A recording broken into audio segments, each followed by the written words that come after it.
This nibble originally aired on RSBANDB Update, episode 843, Archaeology and Spades. Enjoy. Zamorak asked Seren a very pointed question in week 4. Did it hurt? She says, are you talking to me? He says, when I thrust the staff through your dotard's brother's heart, did you feel it? Ah, the twin question. A simple mind might well ask that. Yes, I felt it when Zaros died, but not how you're hoping. No falling to my knees, no clutching my chest, no agonized gasps. Only unease, a sense that unstoppable events had been set in motion. And then, of course, Zamorak brings up the God Wars. Sarah Doman asked, how does burning a nation of innocents make anyone stronger? And Armadale says, you couldn't stand to lose, so millions died. You are a blight upon this world. And Seren says, it doesn't matter. Armadale says, what? All three of you. This is Seren speaking. Your principles, your ambitions, your crimes. All or nothing next to Zaros' vision and will. Yeah. So more and more, she is falling back to that side of being very closely aligned with Zaros, even though that's something that has been... I don't know if she's aligned. Well, I think she knows him better than anybody else did because of the centuries they spent together.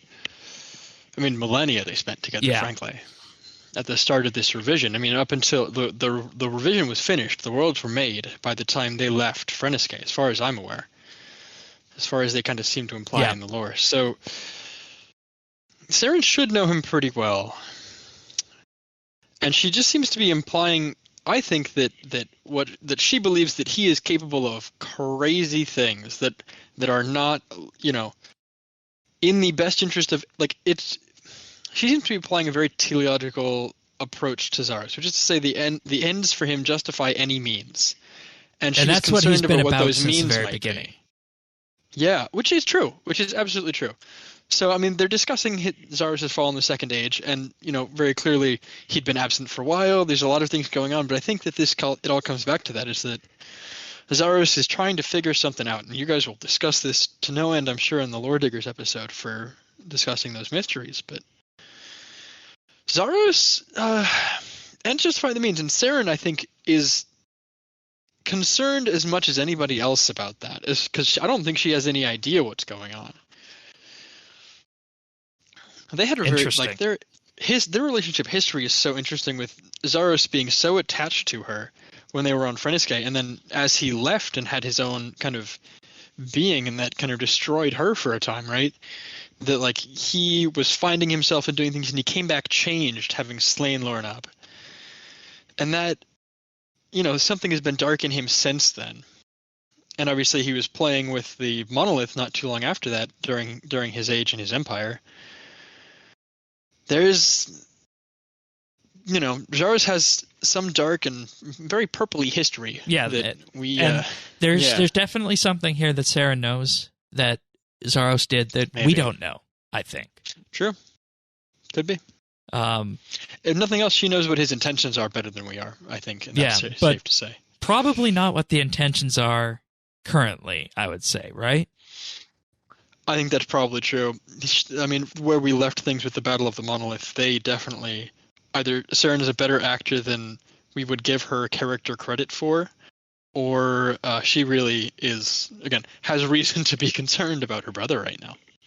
And what he will try to do. We're concerned about the world being safe from her brother, maybe. Yeah. Not concerned about his safety. Yeah. She knows he'll take care of himself. And of course, this is all in a retrospective on the Third Age God Wars and whatnot, because Zamorak says Zaros was... Yeah. Zaros' death, the event that they're talking about at the very start of this, did it hurt? That's the end of the Second Age. Zamorak stabbing him, that was the last moment of the Second Age. Yep. And then Zaros is gone. Yeah, that started the God War. And Zamorak called that a push, and he said perhaps I did him a favor, because we know that's what Zamorak lives on, is kind of shaking up the pot to prevent stagnation. And Seren says we now see the result of my brother being pushed. If these eggs hatch, nothing any of us done will matter. There will be no subjects to guide, no justice, no adversity, no life, just perfect, awful, primordial stillness. And is the push that she's talking about the push that Zamorak did at the start of the Third Age, or is this some other push that might be exerted on Zaros? I think I think she did. I think that is the push she's talking about. I think Zaros was, fairly comfortably enthroned and kind of. I don't think he was resting on his laurels. He clearly had other things going on, which again you'll talk about. But no, I think that it pushed him to action and pushed him to discover and reach into things. Right? He got very close to Erebus with spoilers, and I don't know. I think that pushing him into vanishing there for a while, which I think what we can kind of assume has happened, is that he got stabbed by Zamorak and kind of vanished into Erebus for a while as like dead but not really dead, because Erebus is apparently the land of the dead in Zarosian culture, right? Yeah. So that would make a logical sense for a place for him to have gone, to have kind of gained some of that dark energy and influence, which I think maybe play into some of the other decisions he makes around that time. And by this logic, had Zamorak not done that, the Second Age Empire would have continued until something else threw it off its rocker. And I can see where she's going, that push has led us to the point where we're at now, which, whether or not for better or worse, that would be, of course, an opinion that only Seren and Zaros could shed light on it. And I mean, we're not going to get a clear answer on that. I'm just pointing out that that's what she's effectively saying with this. But she brings it back at the end, and because she has been very duplicitous in this entire thing since City of Sintistan, but she brings it back in these 4 lines of text that effectively make it look like, oh no, I'm here, I'm on your guys' side again. But I don't think that's true anymore. The more and more we see of this, it's not true. I do. Okay, so I will say that I take issue with the word duplicitous here, because duplicitous would imply that she is saying one thing and meaning or doing another.